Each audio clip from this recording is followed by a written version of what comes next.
I had 12 terrific years here at MIT, and it's wonderful to be back and see faces I recognize and friends, and some new faces as well.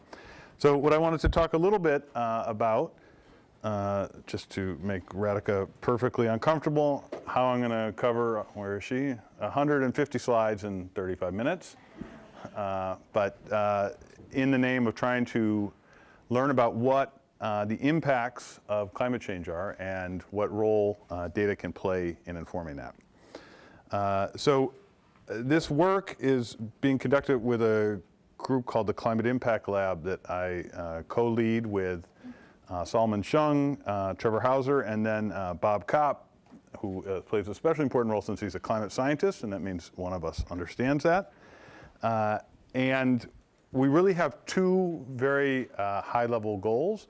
The first is, can we develop an empirically founded estimate of the social cost of carbon? I like to refer to the social cost of carbon as the most important number you've never heard of. And it refers to the monetized damages associated with the release of an additional ton of CO2. And it's so important because it provides a bright line on how high, carbon tax above that would be difficult to justify on cost-benefit analysis, and below it, you would be leaving some gains on the ground. And similarly with regulatory analysis, it provides a way to monetize the benefits of regulations to reduce CO2. The second thing, second large goal that we're aiming for with our group is to provide very localized estimates of what climate change is going to be like. And part of that is born from frustration, I think, on my part and my co-conspirators' part, that when people talk about climate change, they talk about, well, global mean temperatures are going to increase by 3 degrees C. And so, first of all, most Americans, certainly including myself, have a very difficult time with C relative to F. And then they talk about GDP, going down or by a couple percentage points, and that's it's hard to relate that to what your life is going to be like. And so what we want to do is develop very local. Think of we're doing this globally, but think of it at the county level in the U.S. of like, how many extra deaths will there be? How much extra storm surge will there be? And very, very detailed estimates of what changes in people's lives will look like. So I think the problem we're trying to solve is that what we understand about climate change is a lot of it is actually strangely embedded in these three damage functions. And so those, and by the way, one of these damage functions, pseudo won the Nobel Prize this week. Among Bill's other important work. And what they report is the change in global GDP in 2100 on the vertical axis, and on the horizontal axis for various changes in degrees Celsius. And as I'll show you, so this is kind of what underlies what we understand. I think one way to say it is a lot of that was developed in the 1990s, and there's been an explosion of research since then and using data. They just didn't have data or computing power to take advantage, to learn, and so a lot of this was informed by assumptions, and I'll talk about it a little bit more. And indeed, the National Academy of Sciences put out a report in, perhaps not so fortuitously, in January 2017, saying, well, this is how the social cost of carbon should be updated.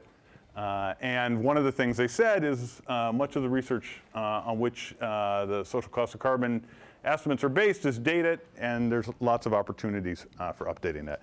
So I say it was not fortuitous, it was January 2017, because I think the idea is that the federal government would take that on, and I think the federal government is probably less interested in that now. So when we set out to try and take on that task, we really had, these are a little bit like, do you love your mother? 3 principles like for trying to develop estimates of the climate damages. The first is we should try to use the best available evidence that's sufficiently bland that it's hard to disagree with.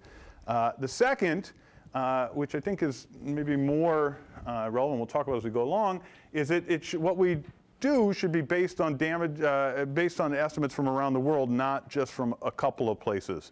And so a lot of what went into those damage functions before were like studies in a couple like Scandinavian countries or parts of the US. And of course the world is much larger and much less rich than that.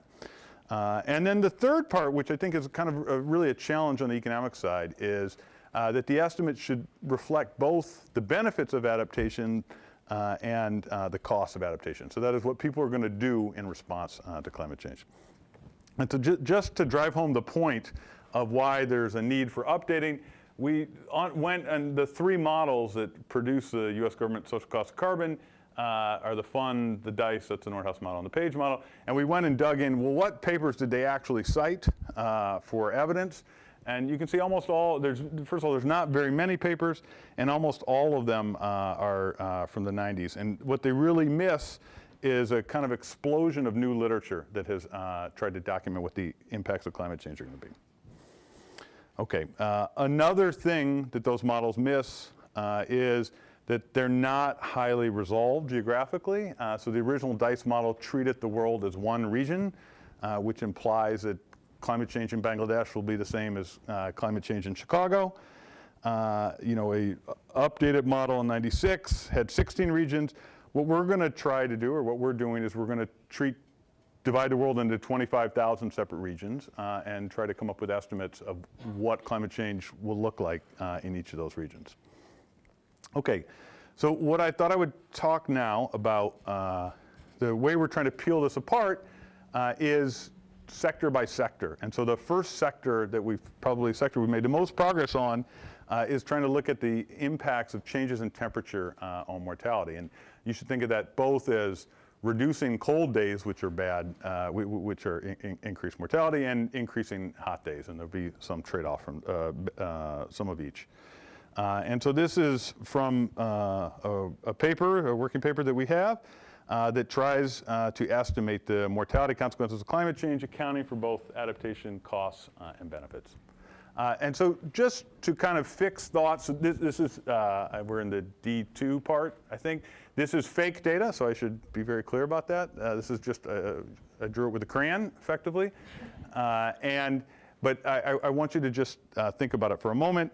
And this is the relationship between, and we'll be looking at real data, the relationship between daily temperature and annual mortality rates. And you can see that there's kind of a U relationship, which is that the cold days are increasing in mortality relative to temperate days, and so are the hot days. One thing that's really important as you look across the world and as you look over time is that there's no one relationship, no one U relationship. And that's because human behavior alters that relationship.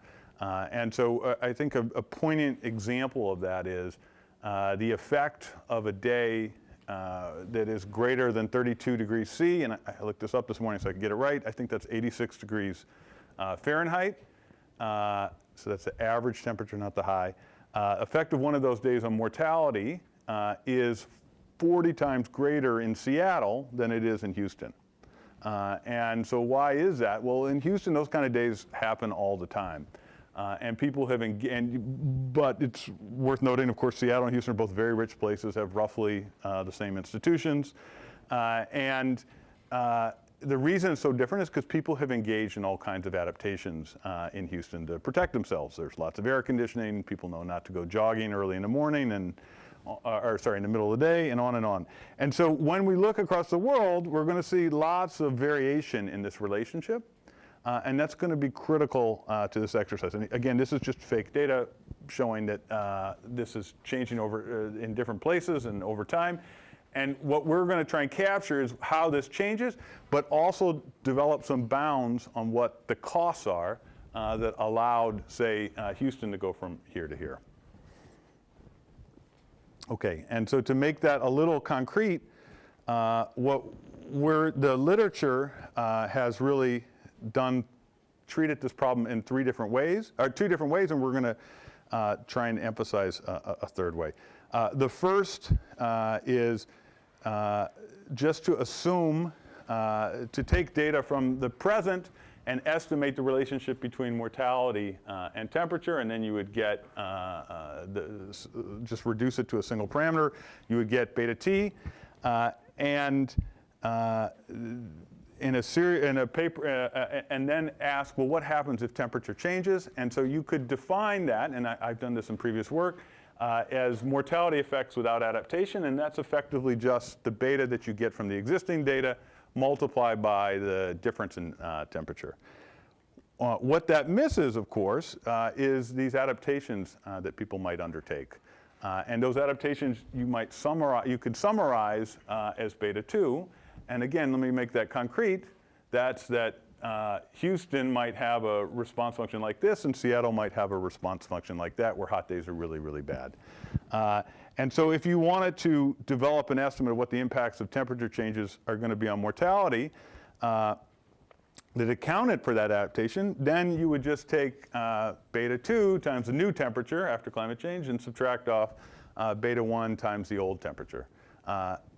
What that misses, so that's a good estimate of what's going to actually happen to the number of people who die.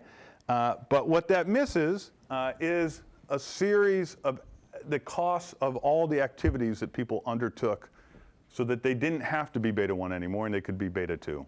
And that, just think of, to make it concrete, that's all the air conditioning that people installed in Houston.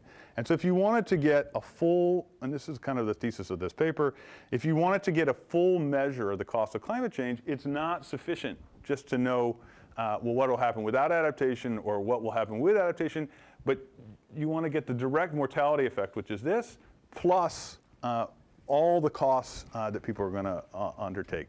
And the tricky part is that that's very difficult to observe directly, because there's like an infinite array of vector of things that people could do. They could install air conditioning. They could decide not to go outside in the middle of the day, and on and on. Okay, and so a lot of this paper is trying to see if we can gain some traction on that. And I think Radhika was right that I will not do 150 slides in 30 minutes. And so let me just give the intuition for how we're going to try and infer what those adaptation costs are. And the way that we're going to try and infer those adaptation costs is to use what economists like to call a revealed preference approach. And so the core idea is that the people living in Seattle could have chosen to be prepared for when that hot day arrives. They would have had to spend a lot of money to do that. But it arrives very infrequently. And the fact that they have chosen not to and to subject themselves to very high mortality rates on the very rare instances when hot days come mean that the costs of doing that, that is the A's, must exceed whatever the benefits were of doing that, which is the reduction in mortality that they left unexploited. And so that kind of logic is going to be at the heart of what we're going to try and do. Okay, so let me walk through the implementation here. So there's 5 steps, and I'll try and give you a flavor of each of them. And let's just skip the results because we'll get to them at the end. So we'll start with what has kind of been the historical way to estimate the effects of mortality, not accounting for adaptation. And so to do that, we built, I think, what is easily the largest data set. To do this, we have very precise data around the planet on temperature and precipitation. We have age-specific mortality rates for 56% of the global population. We have measures of GDP and all kinds of projections. That's both historical and going forward. To give you a sense of what climate change is going to look like, again, to get you off the idea of 3 degrees C change, I think it's important to look at what's going to happen to the distribution of daily average temperatures. So here is the distribution in 2010 around the planet, weighted by where people are. And you can see that the change in that distribution is going to lead to a huge piling up of very hot days, say greater than 30. That the average person is going to face. Here's where our data comes from and the years that we have different countries for. So Fortunately, once you have India and China, you can claim to have a very high fraction of the world's population, and in total we have about 56%. So the first step in what we do is try to relate daily, annual mortality rates to daily temperatures. And this is just a specification that does that, accounting for differences in mortality rates at the county level that are permanent, and accounting for age-specific shocks to mortality at the country level. What comes out of that is a relationship that looks like this. And so now this is actually real data. And the way you would interpret this is, if you took a day from 20 degrees and say swapped it to 35 degrees, you would increase the annual mortality rate by about half a death per 100,000. And remember, what climate change is going to offer is a lot of those really hot days. So this is the global average, and now what we're going to start to do is to try and unpack that. And there's a lot of interesting heterogeneity that emerges from that. So the first thing is this is very robust to whatever functional form you want, but now let's just look at the heterogeneity. So let's begin with people who are less than 5. You can see that that same relationship we saw is not really there. It's pretty flat. 5 to 64, there's not much of a relationship, and it's almost all being driven, this is globally, by people over 65. Fortunately, I'm not in the over 65 group yet. And you can see there in the whole population that swapping a day from 20 to, say, 35 increases the annual mortality rate by about 5. Okay, and so this is like a first finding. The second thing that we wanted to do was to understand, well, that's great, but there is no global average. That doesn't tell me what it's going to be in Chicago. It doesn't tell me what it's going to be in Boston. It doesn't tell me what it's going to be in Bangladesh. And so how could we try and learn about that? And to do that, we asked the question of, well, how is the responsiveness to temperature going to change over time and across place? And to do that, we just estimate a very similar model, except we're going to interact temperature with global mean averages, the average temperature, so a measure of your climate, and a measure of how wealthy you are, which is per capita income. And both of those are going to be measured at the state level. And so the idea is that we're then going to see how that varies. And there are some, I think, really fascinating results that emerge out of that. And so here, this is a graphical way to show the results. Here we're taking, I'm going to divide the world into deciles of climate, and I'll start with the coldest decile, and I'll move across. And then we're plotting the change in the death rate for one day at 35 degrees relative to a day at 20 degrees. Okay, so let's start at the coldest decile, and you can see that's, of course, like, parts of Russia and Canada. And there, one extra day is probably worth like 16 or 17 extra deaths per 100,000. As you start to move to warmer climates, that relationship really starts to decline. And so this is now the third decile, the fourth decile, on and on and on. And this is exactly this Houston and Seattle story that I was saying before. This relationship between temperature and mortality varies greatly across the globe, and it varies a lot with what the climate is. And that's, again, because in hotter places where these days arrive more, people appear to be making investments so that they're better protected against a hot day. Another way, so that's we're going to be focusing on two factors here, which is the climate and income. We've here divided the world into 9 boxes. Think of them as terciles of income and terciles of climate. And so here we've got the coldest and the poorest parts of the world.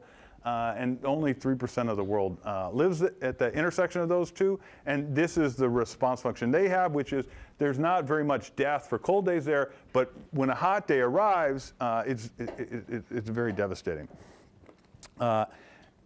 Okay, and now what I want to do is just march you up richer terciles. And what you can see is that start to flatten out. So in the last set of slides, I showed you how being from a warmer place reduces the responsiveness of mortality to heat. It turns out also being richer helps. And you can see the same thing in these other ones.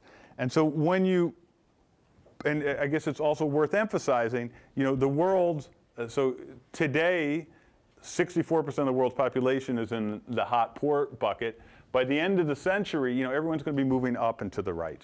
And they'll be getting these new response functions because, or that's what we're predicting, because they'll be getting richer and they'll be getting more accustomed to these high temperatures. So having established that, what we can then do is, if you remember, I was very proud I have 56% of the world's mortality data, but that does leave 44% of the world's mortality data that I don't have.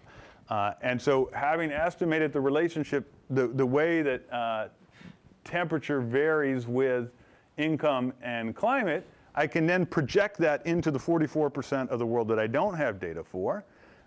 And additionally, if with projections of how climate is going to change and how income is going to change, I can then project what's going to happen in the future in response to climate change. So let's just start to take a look at that. Okay, and so the first question, of course, is like, how does the overlap of the regions I have data from in the world relate to the data that exists for the whole globe? And you can see that there's support in the data for a relatively reasonable portion of the world, but not so much support in the hot and poor places. This is at the end of the century. Let's just take a look. So these are the parts of the world where I actually have data, and now I'm going to plot the sensitivity to hot days for people over 65. And now what I'm going to try and do is fill it in for all these regions based on this interaction model between temperature and climate and GDP. And so when you do that, now you can suddenly understand what the impacts of temperature are going to be around the entire world by using the data from the parts of the world that we actually had data. This is current. You can also run that forward, and we'll take a look at that. I think in the interest of time, I'm going to skip step 3, but I think it's of great interest in economics, but that's other people ultimately have to judge that. So let's go to trying to project impacts into the future using these high resolution climate projections. Accepting just for a moment that I have convinced you of how to bound the adaptation costs, I can develop estimates of what the cost of climate change will be in terms of both the increase in mortality and adding to that the adaptation costs.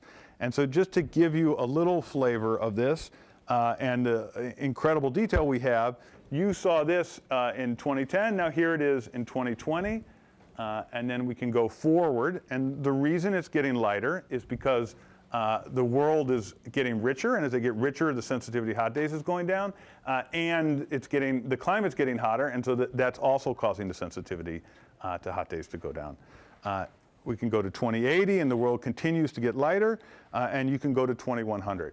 And what I want you to take away from this, though, is, okay, so this adaptation is incredibly useful because it's going to greatly reduce the number of people who die from hot days relative to if everyone was stuck with the relationships we have today.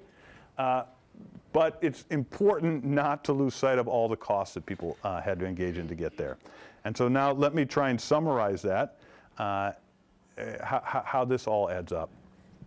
So here's the effect of climate change in terms of deaths per 100,000 year by year. So this is relative to 1980 temperatures.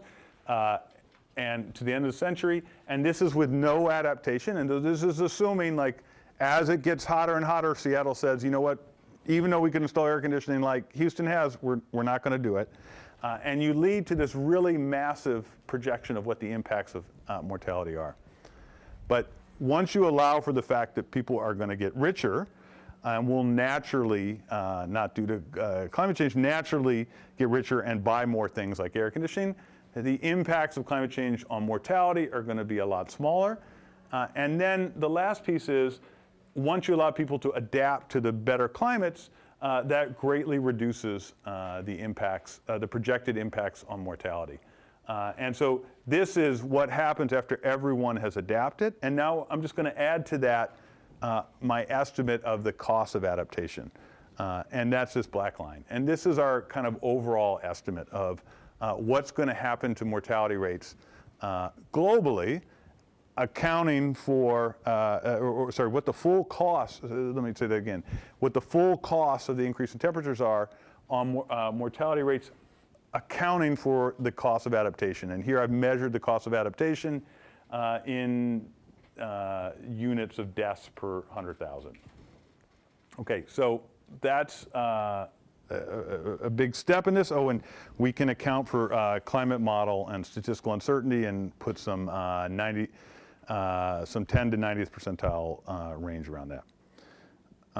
And I'm glossing over that we have tons and tons of data, 33 climate models, 25,000 regions, 365 days a year, 100 years, and estimated parameters, and that's all reflected here. I should also mention what comes out of this is incredible detail on how the mortality costs of climate change are going to be distributed around the planet. And you can see there's the blue places are going to be winners. There's going to be lots of winners. And Norway will do great. Canada will do great.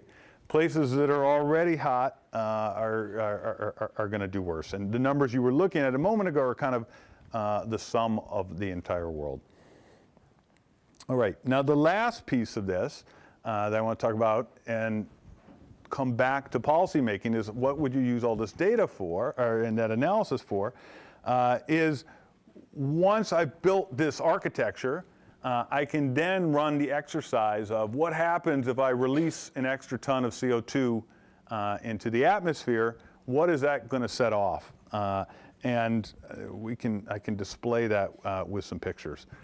So here we are we're in 2005, and we're going to set off an extra ton of CO2. What will that do? Well, the first thing is it will increase atmospheric concentrations of CO2. And you'll notice, actually it's kind of, you look at this and you think it's a little weird, it goes up right away by that full amount, and then it starts to go down and then it increases again. So how could that be? Well, that's why it's very important to have a climate scientist when you study climate change, and that relates to the ocean's ability to absorb carbon, which is initially very great, but as we start to fill up the oceans with carbon, it will become less successful at that and it'll start to release it. The next step in this is, well, what's going to be the temperature anomaly? That is, how much have we perturbed temperature because we release that extra ton of CO2? And you can see here, instantaneously temperatures go up by this relatively small amount. This is for the 1 ton of CO2. And then it starts to decline over time. You should also be struck by how long that CO2 is going to stay in the atmosphere. It's still at about, the temperature anomaly would be about half of its peak, even by 2300.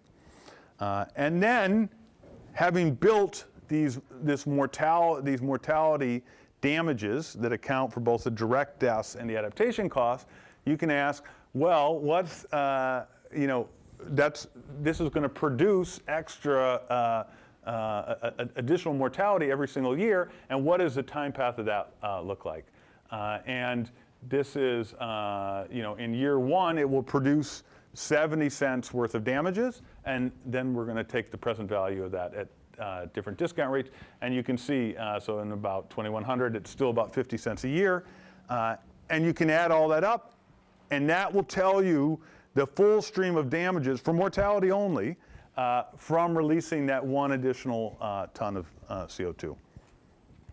Okay, if you add all that up, what you can you can get is this social cost of carbon, which was the number we set out to get from the start. And so if you use a pretty modest climate model, which projections, which were on a much faster emissions trajectory than this, you would say that at a 3% discount rate, it's about $20 a ton. If you used a more aggressive one, which is probably faster emissions growth than we're on, it's maybe $39 a ton, and here's the confidence interval for it. Okay, so let me just summarize and then give you a flavor of how we're trying to pull this whole thing together. Using data covering, so in this part of the analysis, only 40% of the world's population, what we were able to show is that there's this U-shaped effect of temperature on mortality. Sensitivity, we also showed that sensitivity to heat is lower in richer and hotter locations, so confirming it's good to be rich. Another great economics insight from the economics profession. And then we use all that to project forward, first spatially and then forward, what the impacts of climate change will be in terms of temperature-related mortality. And so just accounting for that, we ended up with this range of $20 to $39. I think probably closer to 39 is right. And it's also worth noting that if you unpack the existing models that underlie what we have treated as the frontier, their estimate of the temperature-related mortality is just $1.50. And so what we're finding is something that is substantially larger. Now, I'm going to talk to you about how we're going to add to this other sectors as we go along. Okay, so I have 5 minutes. I'm going to now just give you a flavor of what we're trying to do in other sectors and then try and pull the whole thing together. So the second application that we're probably furthest along on is trying to do something very similar but for energy consumption. You know, energy consumption, when you think about climate change, you think energy consumption has just got to be at the center of how people are going to respond. You know, here's a very poignant picture from India in 2016, and then you contrast that with like indoor skiing in some of the Gulf countries, and it's clear that people use energy to bend the world to the way they want it to be. We were able to get data that covers almost the entire world on energy consumption from the IEA.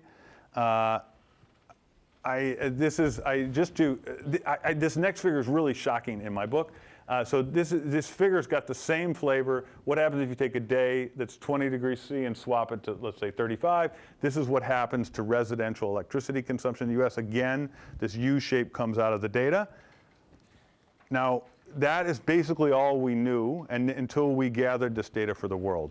Now, when you do the same thing for the world, there's almost a completely flat relationship. And, oh, how could that be?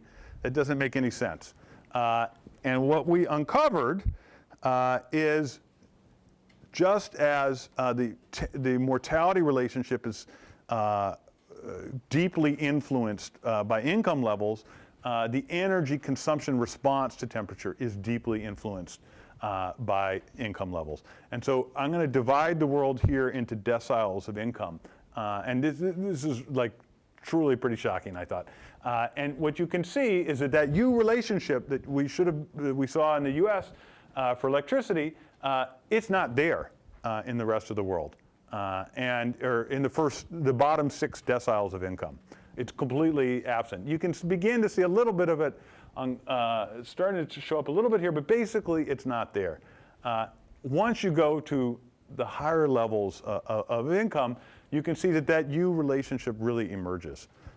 And what that says, you're thinking ahead like to what climate change is going to do, basically people are not going to be able to respond until they get rich enough by using energy to protect themselves from the changing climate. here's in the period that we had data for, 71 to 2012, you can see how countries moved across these deciles, and then how they're projected to move by the end of the century. I'm going to skip this in the interest of time. So let's just go to the money graph here. This is without any adaptation. Actually, if you go to the data, it projects that climate change is projected to greatly reduce energy consumption. So how is that? You know the answer to that. The reason it's that way is because you're getting rid of those cold days, and basically people aren't rich enough yet to start cranking the air conditioning. But once you account for the fact that people will get richer over the century, you can see that there's actually projected to be a large increase in energy consumption by the end of the century, although for, until, let's call that 2075, it's still projected to be an energy reduction. Let me just go to this. This is the climate, the projected change in energy consumption for some key countries by the end of the century. So when you pull this all together into trying to get an energy-related instead of mortality-related social cost of carbon, you get these very low numbers. This is like 60 cents, and that's because of that long period of decline. And then the years where it's up, no, my time is up, but the years where it actually increases are the years that are pretty far out, and the discount, and those are pretty heavily discounted. And so you can see with lower discount rates, you get larger numbers. Okay, so now I'll do the last part in my remaining -2 minutes. So what I talked to you about so far is what we're doing on mortality and what we're doing on energy. We're trying to do similar exercises which involve pulling together data that has never been pulled together for all these different sectors. This is just like an update on all the different data we've collected. But the aim is to develop these sector by sector estimates of what the cost of climate change will be, and then pull them all together, avoid double counting, and ideally sprinkle a little general equilibrium model on top of that to develop what we think would be the first empirically founded estimate of the social cost of carbon, as well as providing that detailed estimates of what climate change will look like in Bangladesh versus India versus China versus Chicago and versus Boston. Okay, so that's it. Thank you.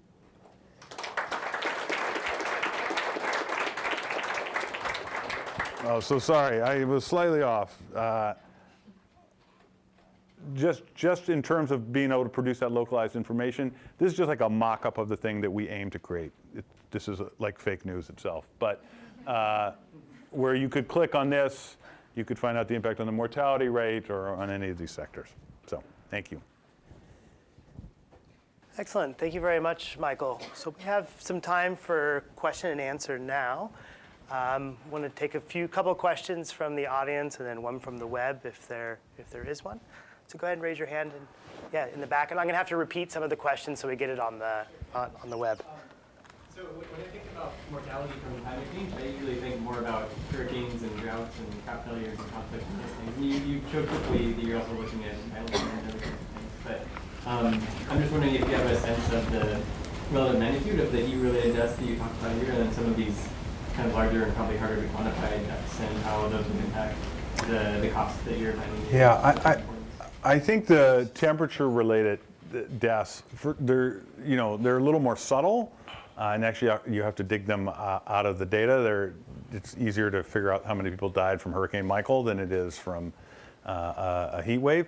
But my sense is that in the case of mortality, the temperature-related deaths are going to be the vast majority. That doesn't mean that there aren't going to be lots of losses associated with hurricanes and things like that, but I think mortality is probably not going to be the biggest part of that. Great, and I'll try to, we're close, I'll pass the microphone, so if you wouldn't mind, pass it right behind you. Just a quick follow-up question. I mean, if typically the people who die when the increasing heat are the elderly people, I mean, that's at least what's happened in Europe. So then, of course, people die if the overall longevity goes down. Okay, your impact on the health system decreases. Right? So there's a cost savings. Okay, unfortunately. But did you factor that in? Yeah, so we didn't look at the healthcare costs, but what we did use is is people's estimates of willingness to pay. That is, how much they'd be willing to pay to avoid dying, adjusted for age. So we aren't treating a death of a 40-year-old the same as a death of a 75-year-old. Great. Yeah, please. Could you comment on maybe some external limits that there could be on adaptability? So, for example, in a warmer climate, the wet bulb temperature might increase such that you can't actually cool yourself by perspiration. And this doesn't exist anywhere in the world today, so it wouldn't fit into your empirical estimates. Yeah. But it's expected to show up in the future. So, So just real quick, it's a question on external limits for adaptability for Michael. yeah, so that's an awesome question. And so like,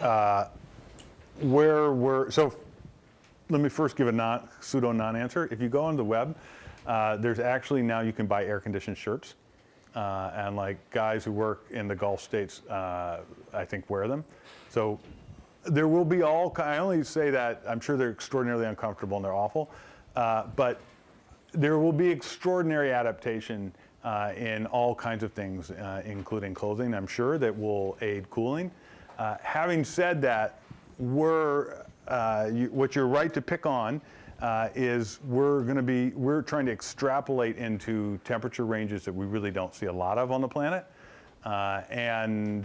we've experimented with a bunch of different. Is it linear? Is it nonlinear? Or what's the shape? As you start to get into the ranges of temperatures that there just aren't lots of experiences for humans with right now, and it's a limitation of what we're doing. But, one day your children or their children will have air-conditioned clothing, I'm sure. Great. And we'll just have, Serena, if you can ask the question from the web. There's a mic right behind you. Okay, so I have a question from Teresa. How do you account for the loss of livelihoods but people's incomes increasing? For instance, fisheries are expected to decline due to the loss of coral reef ecosystems, etc. Yeah. Okay, so I think a very important question is, why just these sectors? Another blind spot that we have is there's this favorite category that people have of ecosystem services, and that is how valuable is it to have the current set of species that we have on the planet. And so first, why did we choose these? We chose these for like the oldest excuse in the world, which is that we can measure things related to them, and so we thought we could make some empirical headway on that.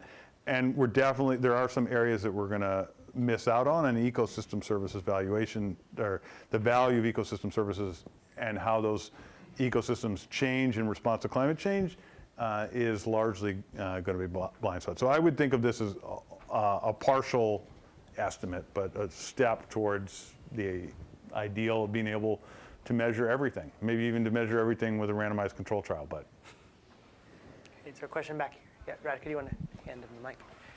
I'm wondering how you would account for migration in these predictions. So if people decide they want to leave hot areas for cold areas. So great. You guys are excellent at picking on our weak spots here. So what we're going to try and do is measure migration, and then how you assign a valuation to that is not something that I think we feel like we have a terrific handle on at this point. So that might be something that we try to describe qualitatively rather than trying to monetize.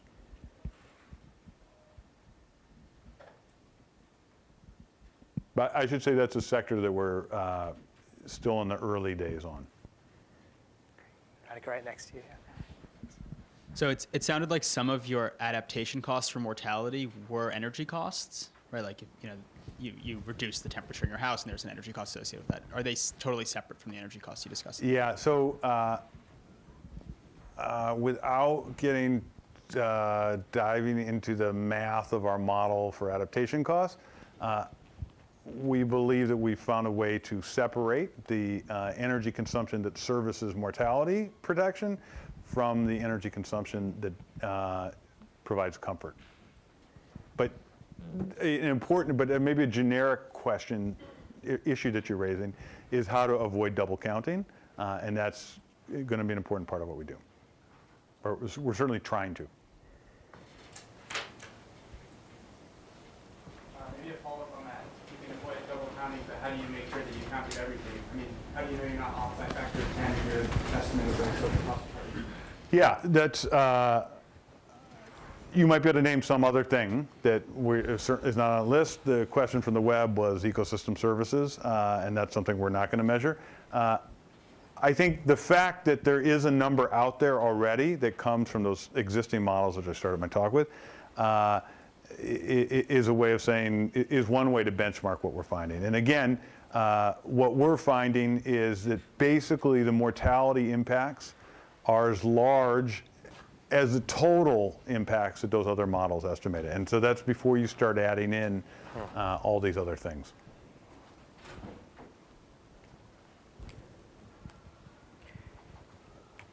While there are another questions coming up, Michael, can I ask you a question about, so what does your timeline look for like putting this together and the UN climate report that came out earlier this week and some of the people who are behind that?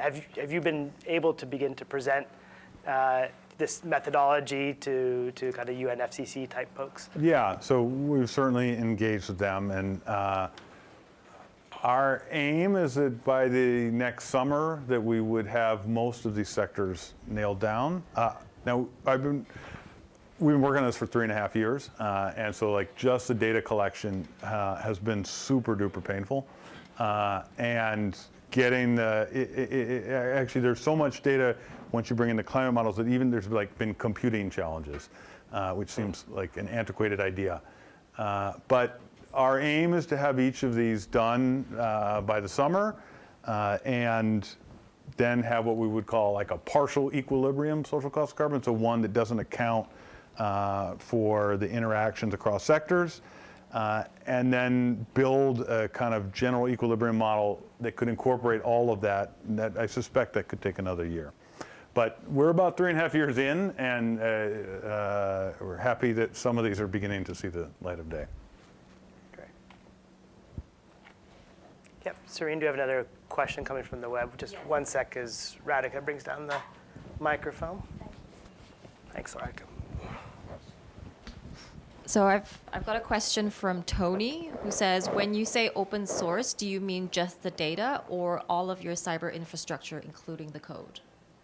We're going to post everything. I guess that's a short answer. Yeah, please. So how should we think about willingness to pay to avoid deaths across countries? You know, since if you're in a poor country, you have less money. Should their lives count less? Yeah, so that's actually... I'll just repeat it real quick. So how do we think about willingness to pay across countries? Yeah, that's an awesome question. And one I think we've debated, our little team has debated quite a bit.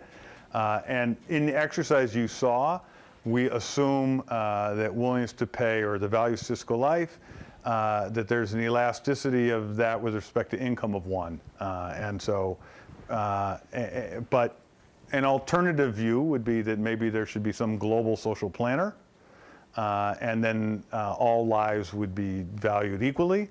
And we have some appendix tables where we try to do that. I think different people can feel differently about what the right thing to do there is. It does not strike me there's an obvious right answer. Great. And we can do one last question from the web, yeah. Okay, I've got a question from Vinny. Have you been in any talks with government officials about the results of your study? Have they been receptive to your outreach?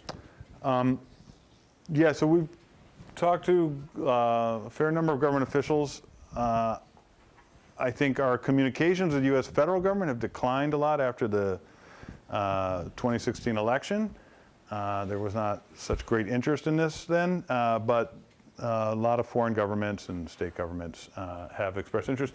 And in particular, we signed a MOU with, there's a group of 17 states that have banded together. California is kind of the leader of that group to set their own policies on climate. And they all are kind of searching around, well, what's the bright line?